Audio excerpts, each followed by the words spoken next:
Orang dah remontada, bukan remonta ada. Apa benda ni, weh? Guys, Liverpool masuk apa?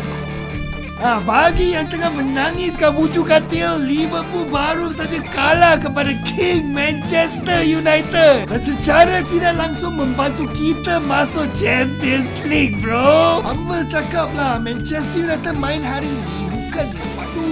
Cuma pihak lawan kita langsung tak padu. Member hanya tahu tonggeng je hari ni. Bayangkan sampai kita kena derma 2 biji kepada Liverpool. Alang-alang nak bagi mereka semangat. Kalau tak, fans dia orang dah keluar dari stadium. First half memang Manchester United yang dominasi kau-kau. Macam main dengan budak-budak. Midfield kita full terbaik. Tip-top kontrol permainan. Dan banyak serangan dibuat dari kawasan luas melalui Delo dengan Mbumo dan juga Matthias Cunha. Bruno seperti biasa world class dan chemistry dia dengan Benjamin Sesko terbaik lah. Sampai skor guna telur, bro. Masuk second half pula, Michael Carrick minta player kasih chance. Kalau tak, berat sebelah sangat. Maka dari situlah Amad Diallo dengan Mat Lemang yang dirasuk Onana buat kesilapan besar. Nampak macam Liverpool akan comeback, tapi impian mereka dimusnahkan oleh Kobbie Mainoo. Bro, baru-baru ni kan dia memang lain macam. Merata-rata tempat dia ada. Easy man of the match hari ini. Berbaloi kita kasih dia kontrak 5 tahun. Apa-apa pun terbaik lah game hari ini.